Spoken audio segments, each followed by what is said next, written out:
Hello everybody, this is Abraham with No Short Computer Services, and what we got here is Honda shock absorber. And why do I have a Honda shock absorber? Well, because my 2020 Honda, which is a little more than 2 years old, blew a shock absorber. This is not an expensive part. You can probably get it aftermarket for even less than Honda's. You can find it around $110. Honda retails it for about $160. Any case, here's the second one. Why?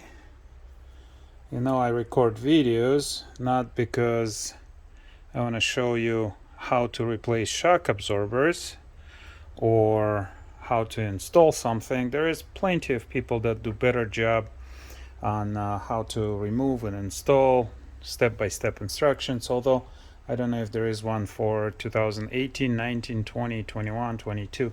They're all the same. I'll tell you how to pull it out, put one in, but I want to record a video for a reason why it failed. It is October, I don't know, what is it today, 11, 12, something like that, 13 maybe. It is October, second week of October. It's a beautiful, beautiful day, very warm, just started raining. There's a police car coming. We have beautiful colors. We have October in Wisconsin. So we took off to go to Indianapolis. To go to Indianapolis from Wisconsin, you have to drive through Chicago. There was accidents, there was just nasty traffic, so I took the city route, which was a big mistake.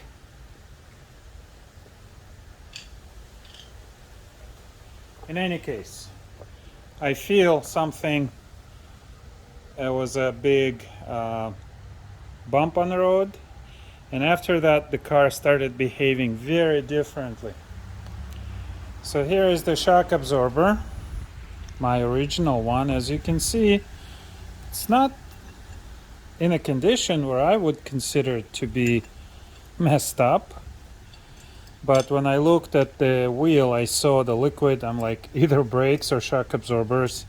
And brakes were working, so it was shock absorber. There's a little bit of rust here, nothing serious. I wouldn't even consider it to be rust, but some rust. But the car is just 2 years old. Well, 3, let's put it this way. And here is what I found when I pulled the shock absorber. The whole top is rusted out. I do believe this was done intentionally by Honda, because these are not expensive parts. They are not causing your vehicle to be unsafe for driving. You can still drive it. I mean, it was on the way to Indianapolis, so I drove about 500 plus miles with a bad shock absorber. Now, it's not pleasant because of how car rocks and behaves, but it's doable. It's not the end of the world. I do believe this is an engineering design for this thing to fail, so Honda and dealer makes some money.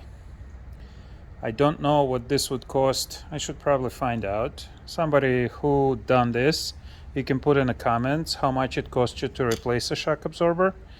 But this should not be happening. This should still be good for another 5 years, in my opinion.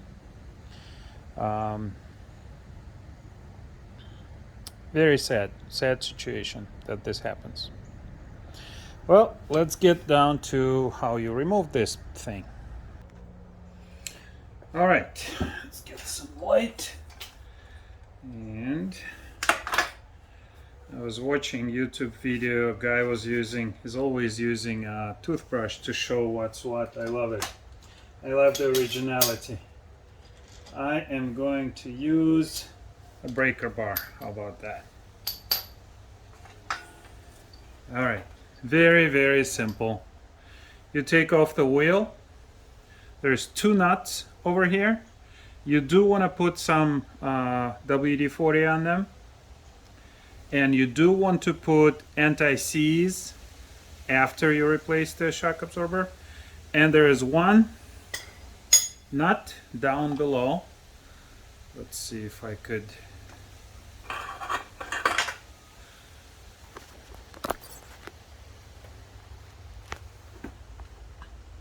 Right here.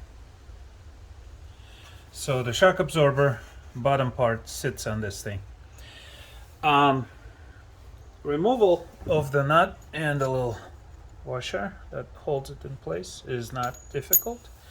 I do believe it is number, come on, 17. So this is number 17 on the bottom, and on top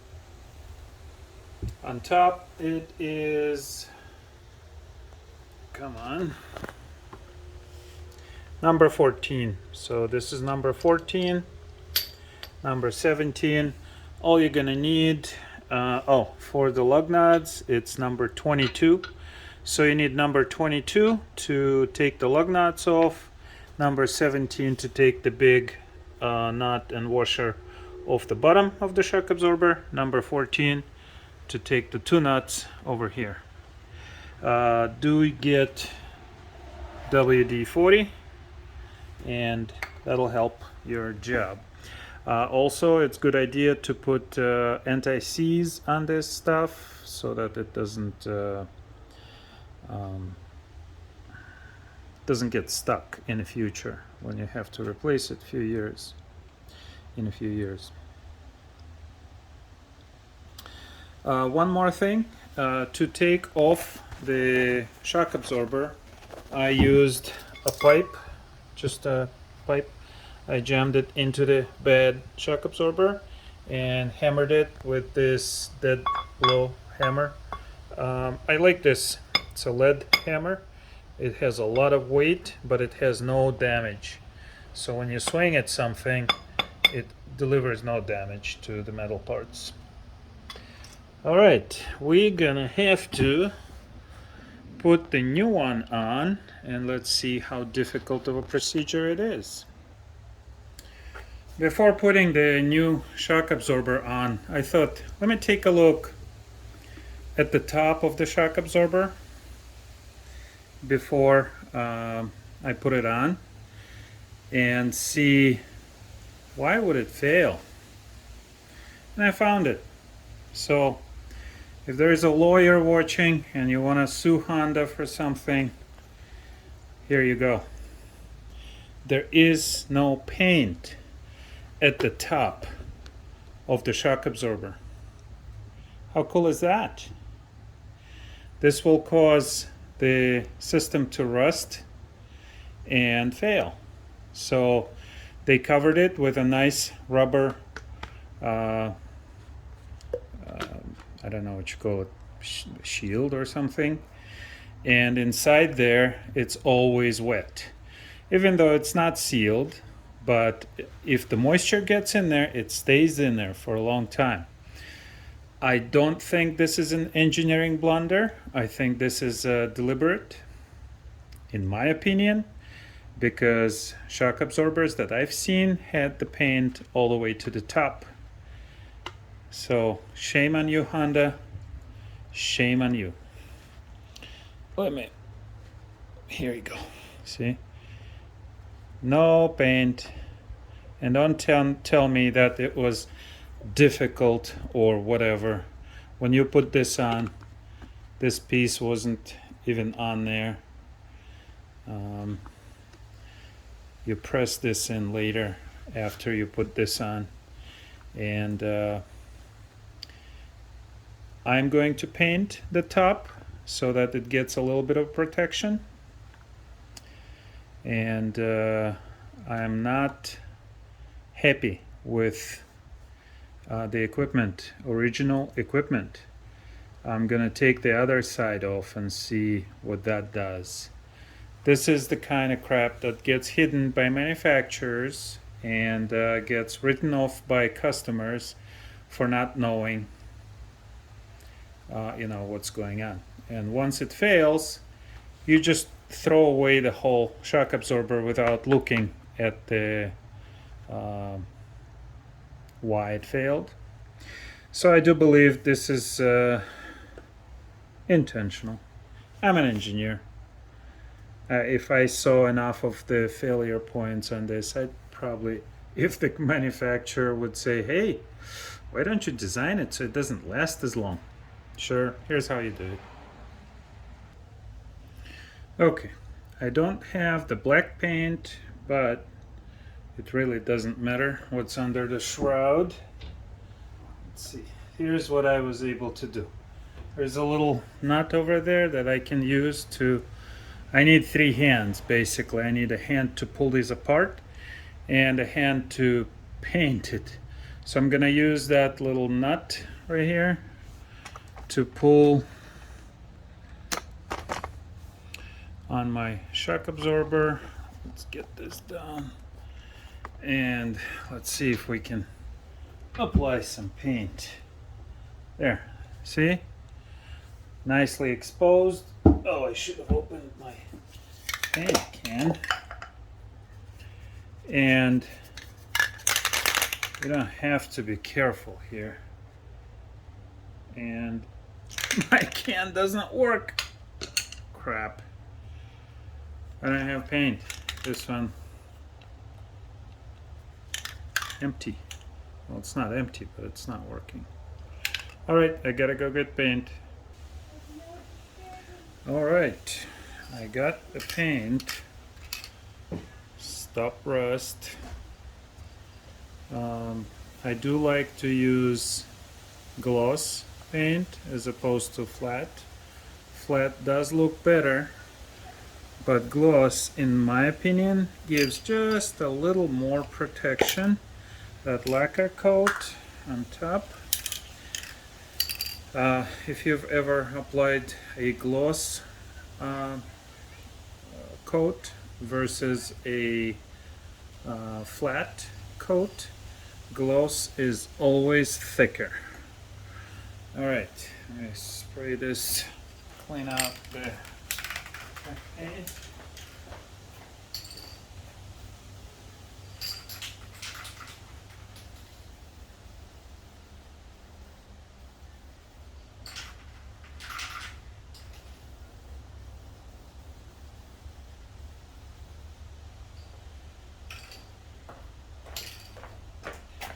All right, let's see if we can paint it without getting too dirty, without getting the camera dirty.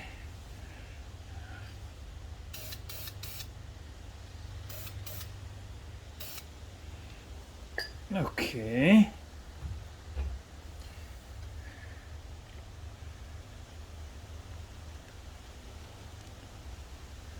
That's not easy, I tell you.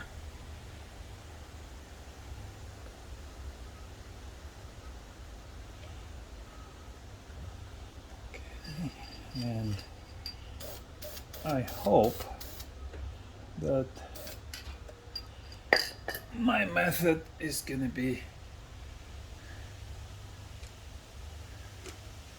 effective, although I doubt it because I'm not doing it correctly.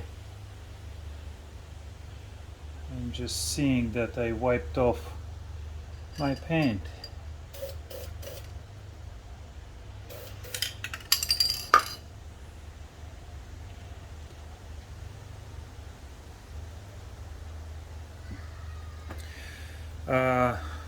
Best way to do this is to prepare. Now those that watch it, that will go through this, get the paint and paint, let it dry, and then put it on. Maybe come up with some way to hold this shroud in place so it doesn't, because when it moves back it does wipe off some of the paint.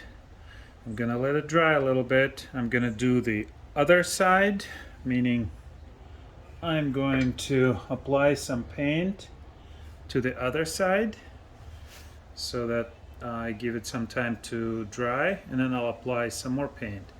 Problem here is there is not much oxygen circulation in there right now, so the paint isn't going to be drying very fast. Alright, let's get the other one. Here's how I did the second one. I just used the rope, squished it. Now this whole thing is properly exposed, and I can properly paint it without worrying that the paint will get rubbed off.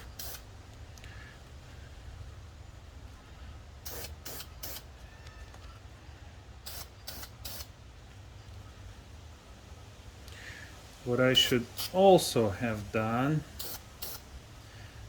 was get the shaft taped, that thing that moves in and out, so I'm gonna have to clean it right now.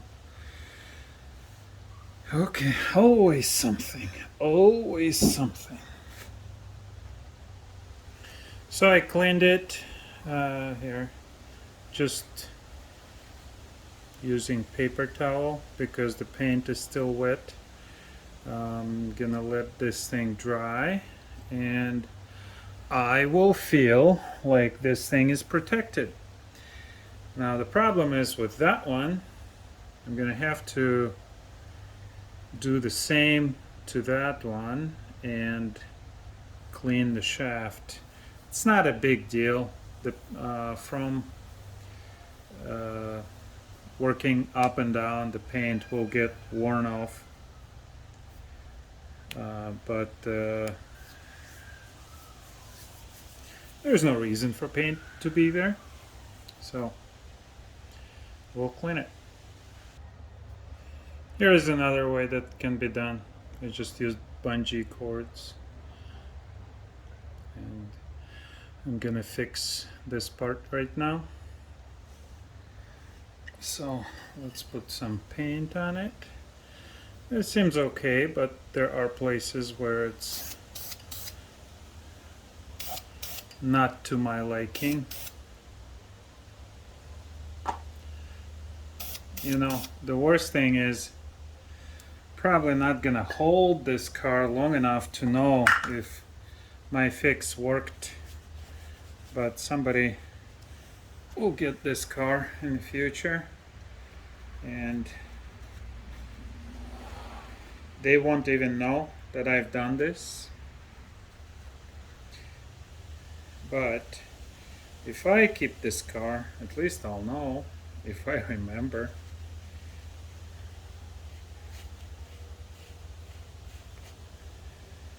Okay, let's record this process. So I'm just wiping the excess paint from the shaft. Easy peasy. Now I let it dry, and I'll put it back on. There is a reason why I get the OEM as opposed to aftermarket, and it started from disc brakes. I got brand new aftermarket disc brakes, disc rotors and pads, and they only worked for maybe half a year, maybe less. The metal was too soft and it started doing the vibrations again, so I figured there are some things that should be OEM. There are some things that you can get aftermarket, but things like disc rotors, pads, I don't know about shocks, but here is why I got the shocks. there's this things that they put on there, and there is a reason why they put it on. Uh, One of the problems is I have to make sure that I install this properly, so I have to look at the old shock. Well, while this one's drying, let's take a look. These little things have reasons, those little protections, and how I found, I had somebody did work for me, and they didn't put the little cover, a little splash shield back on, and what happened is my horn on one of my cars stopped working.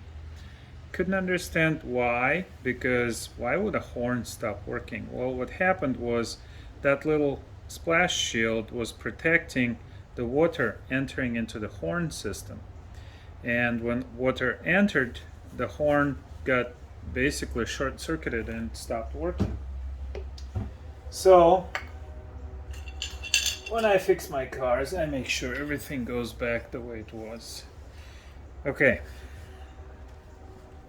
It's dripping fluid all over the place. I know that I was hitting with my pipe over here, so this little shield goes to the front. There is no indication or anything. They have just this little shield. I'm thinking this is for stones, so if stones hit it, it'll extend the life. You know, it's interesting. They have this little protection, but a couple of drops of paint on top, that they didn't have, because that could be hidden. And this, if stones hit this thing, that would be visible. It's my little conspiracy theory, but I do firmly believe that that's the case. What I also like to do is to paint this, but this is not the paint to do that. If you want to paint your rotors, I'll be replacing them eventually, maybe not the rear ones, but I definitely got the front ones. Get the high temp paint either for grill or for engine. It works fantastic, because these things do get hot. So if you wanna put it on, and I don't want them to be black. If I paint, I probably want to paint it silver.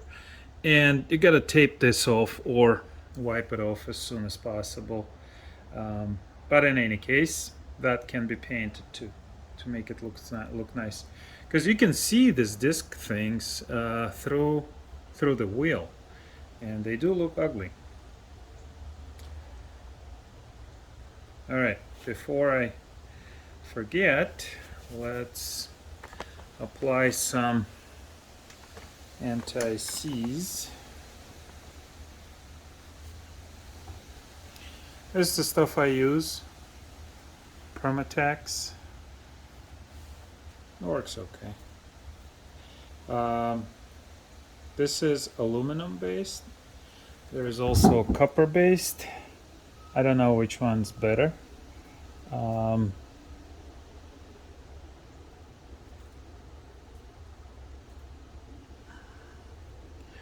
The important thing is to apply it.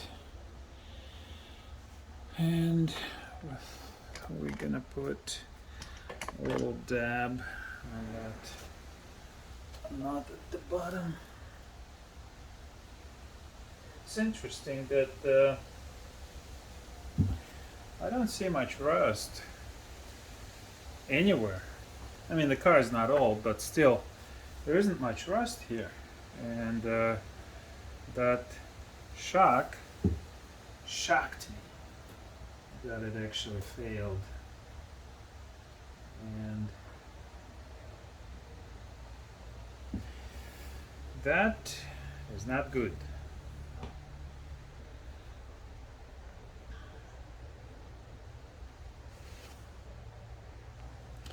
I guess for those people that have this car, Honda Odyssey of 18, 19, 20, 21, 22, 23, probably use the same similar part, if not the same.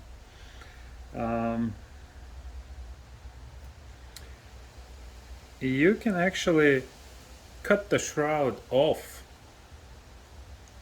because well, what I'm saying is you can cut it and lower it to see without taking it off, or you can raise the little skirt and see if you have the rust situation in there. If you're gonna be taking a wheel off,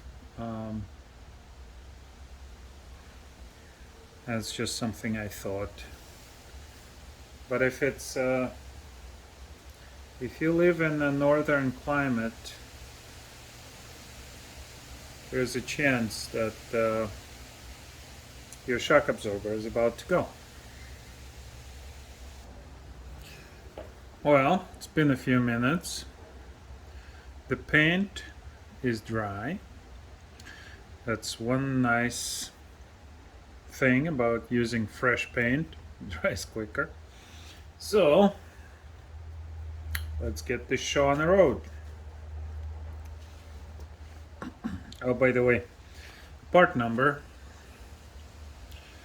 for Honda Elite is 52610-THR A22. Looks like the non-elite models have slightly different part numbers. I can't imagine what could be the difference, but maybe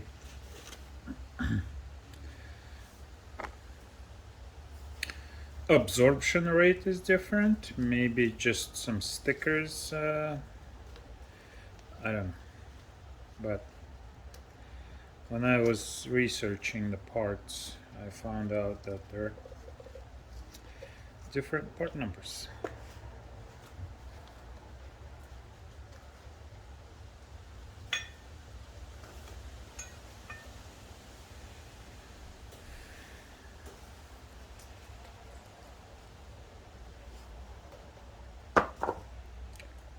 All right.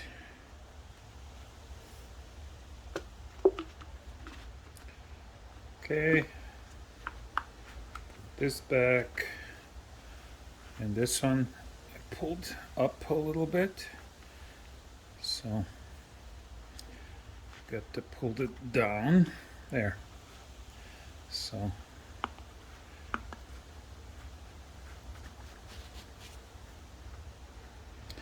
it would be nice if this jacket, shroud, skirt would be removable.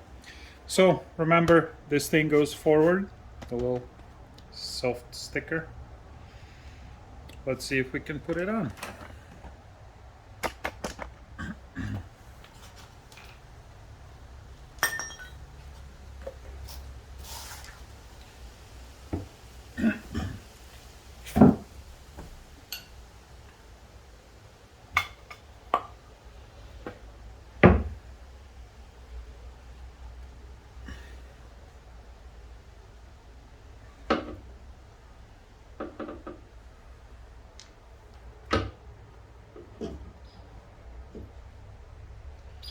So when I was pulling it off, I noticed that I had to push the top in all the way, which is probably not going to be possible. So I'm just going to yank it in.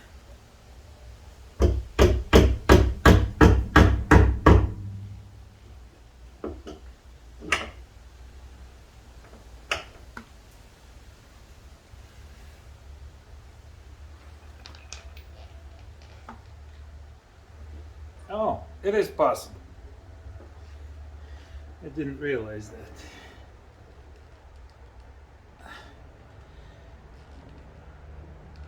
So shock absorber needs to be pushed in. I don't know if that was visible, but you gotta push on, see it's coming up right now? You gotta push on it so it has to go into that under angle. Oh, now you have to pull it out. Wow. This is definitely a bigger job than I thought. Okay. Nut back.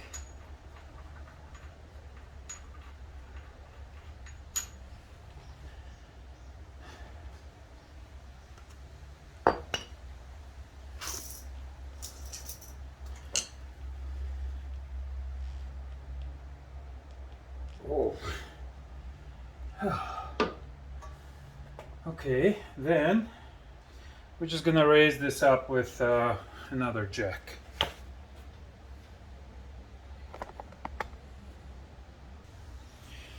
I don't want to spend any more strength than I have to. So because you cannot pull this shock absorber up as easy. It does come down easy, but it doesn't come up. I'm just gonna raise the wheel with the jack. Let's see how successful that's gonna be.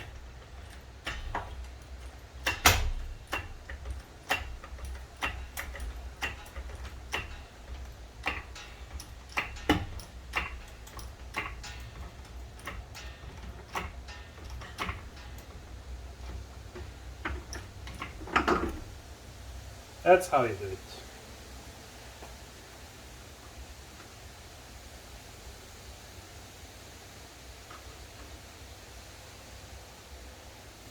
All right.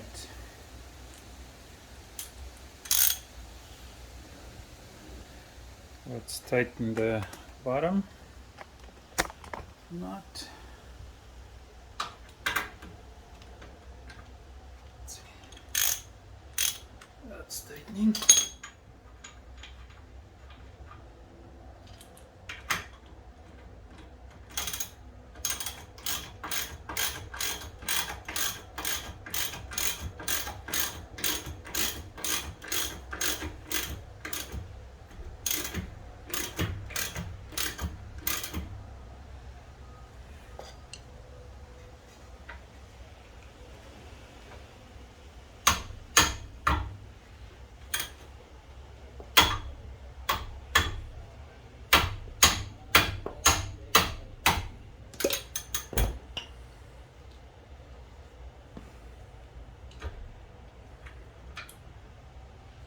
All right.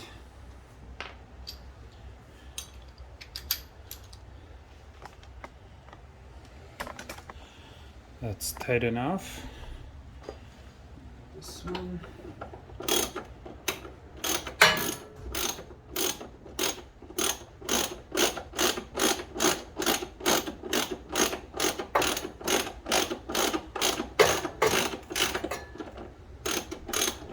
Also, what I like about anti-seize is if there is any rust on the screw, it kind of provides the lubricant.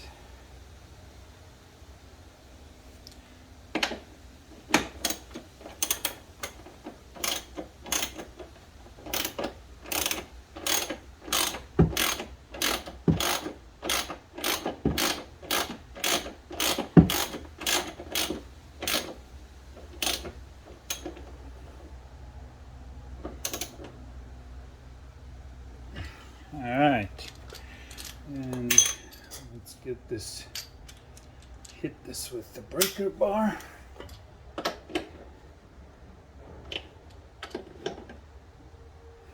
Alright, those are tight.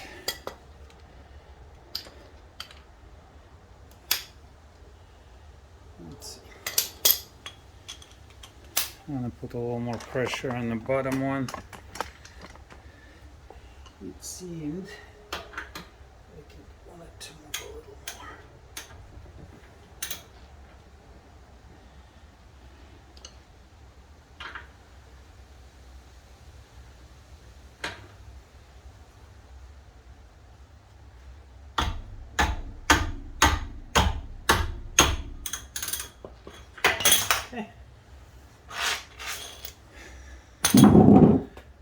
this side is done.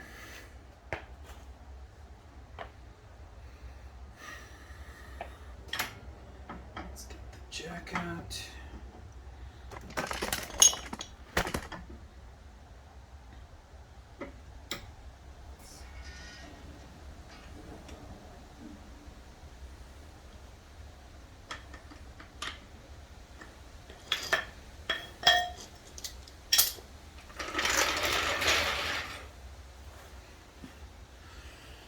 For the most part, this repair was done in real time. Nothing complicated. A couple of screws and the shock absorber is in so that the car could drive. I'm going to hit this with some paint.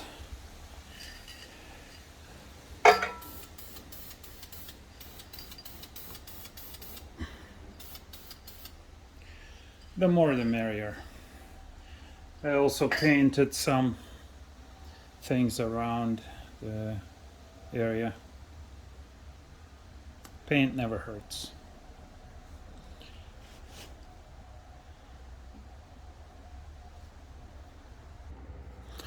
There is one more thing that I thought of doing while I have the wheel off.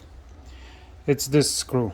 Honda puts it on because it's easier to reassemble the disc brake when you put it together. This screw gets wet, hot, so in a few years the screw will not come out by itself. It does not want to come out right now.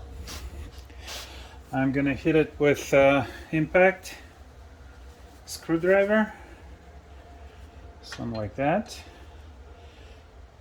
I already hit it a little, but there. Now it comes out. As you can see, there is some rust on it already, and we're just gonna hit it with some anti-seize.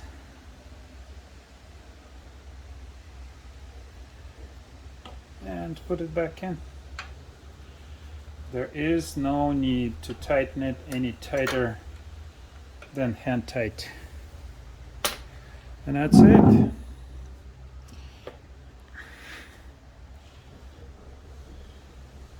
I'm gonna do the other side now, and so I showed you how to put the shock back on. I'm gonna show you how to take it off. Second wheel, this is the left one, has been taken off. If you're gonna be asking me how to take the wheels off, you shouldn't be taking the car apart. Alright, here is the shock absorber. Let's raise up the skirt and see what is the situation with this guy. Oh, it's bad. I can feel, yeah, I don't even have to do anything. I can feel the crunchy, rusty.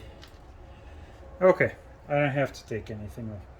By the way, this is the good thing to do for those that have the car. Take the wheel off and just listen. If you hear that and stuff is coming from the bottom, because at the bottom it's open, it's rusty. Alright, so now we know we don't have to do anything except replacing it. First thing first, some WD-40 here.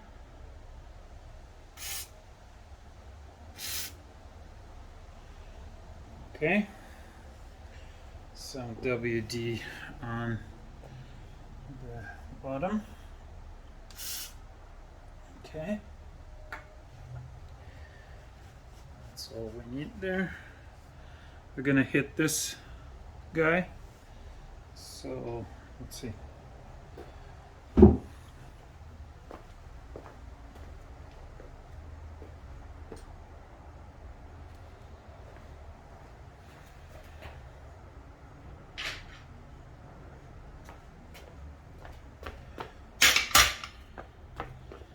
I'll show you that it's not gonna come out. Okay, so impact driver is not strong enough, but this thing is quite amazing. So first we put it in, and we turn it to the off position, hit it.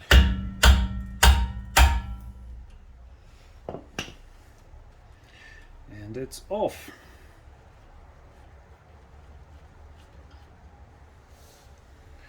We'll put some anti-seize on it. Anti-seasoning.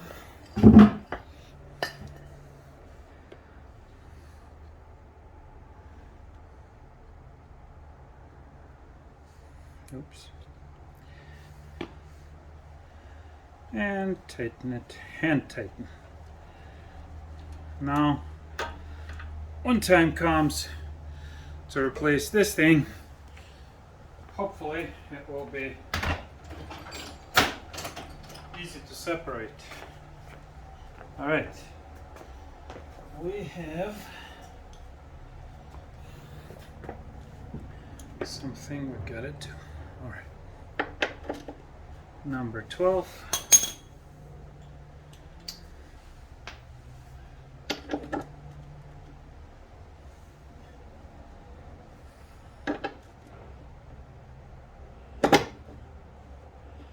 Now, I don't have the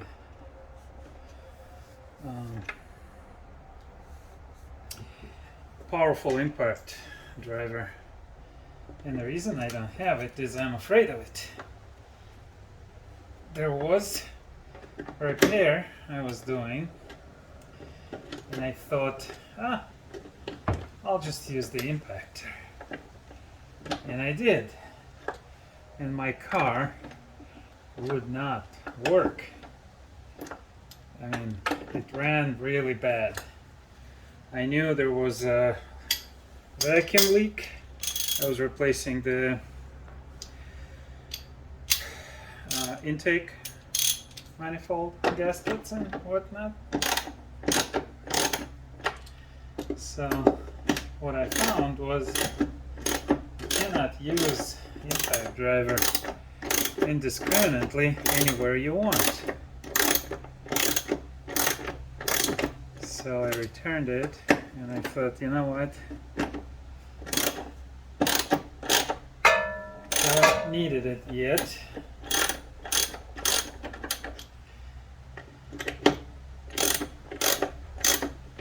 So I don't want it.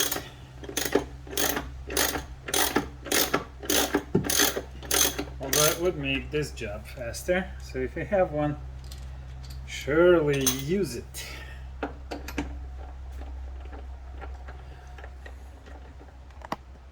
No, didn't see what the camera was recording.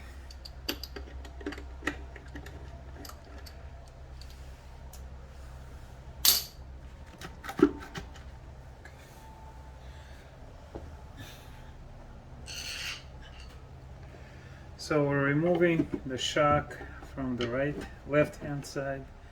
Right one we've replaced. There. There is some pressure. I'm gonna use the jack to, like I did on the other side, to place it back. But to remove it, I don't think we're gonna need a jack. Okay.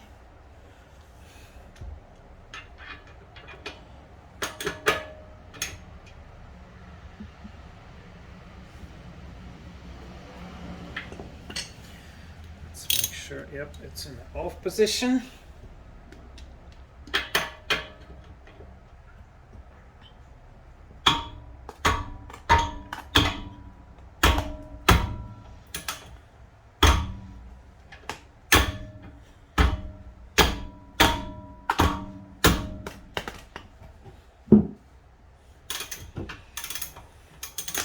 When you hit it with a hammer, the most important thing is not to hit your finger.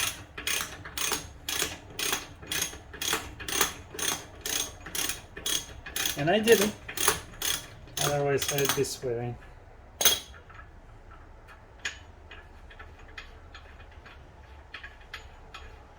Wisconsin is not fair to cars, meaning they salt the roads. Alright, the bottom's off, the top is off. Now we just need to lower this.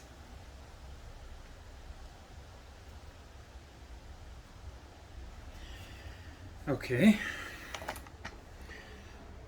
Move this over.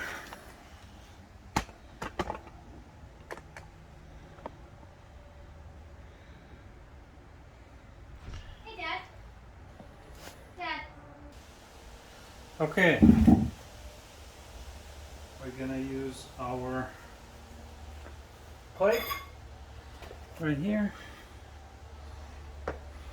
I don't know if it's visible. Right there. I'm just touching the shock absorber.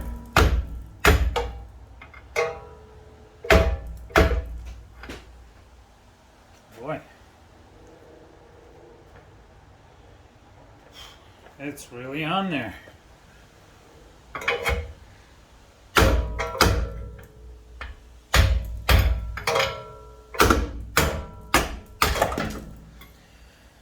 Okay. Honda didn't design it very well, but it's doable.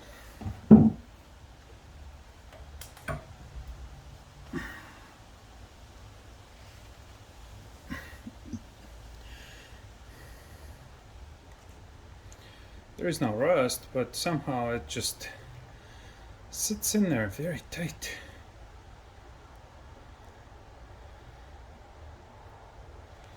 Let me see something.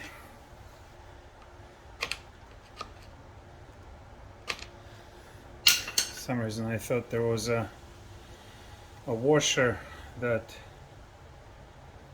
squishes it and keeps it in place. No. Okay. So you can see where I was hitting it with the pipe. So this goes forward. Let's take this apart.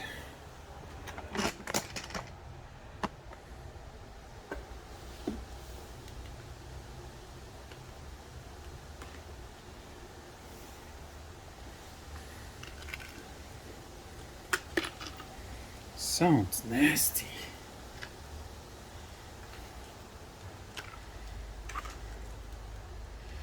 This one doesn't even go up that high, but you can see the rusty contents, and rust is just dripping out of it. This one was definitely about to blow, so there, that's rust right there.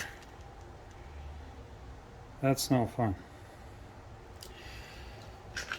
It didn't fail, but it's damn close to it. All right.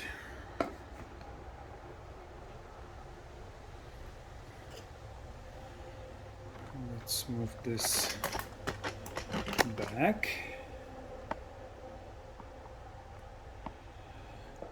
All right, so that's how you take it off. I already showed you how to put it back on. This video is already long, so I'm not going to show you how to put it back on.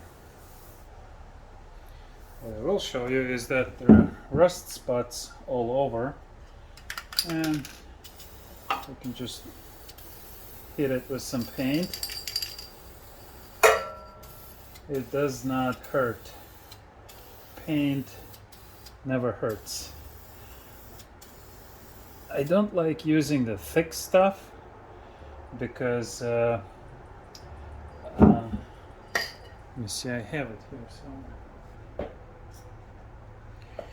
I was using some kind of anti-rust thing. What happens is rust is smart. It goes under the thick paint. So you want to use thin paint um, so that it gets into the rust spots and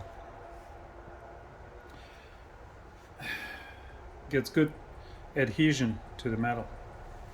Alright, hopefully this helped somebody. If you like my video, give me a like, subscribe, enjoy, save money. This cost me $200, well, a little over $200 in parts, and the rest is labor. I've learned something. Hopefully you've learned something. Engineering can be dangerous. I am an engineer, but I was never asked to do anything this crazy. We were happy that our stuff worked. We just wanted to be as reliable as possible. But this type of engineering is not good. Not good. And I firmly believe this was engineered to fail. There is no other explanation for me. Thank you for watching.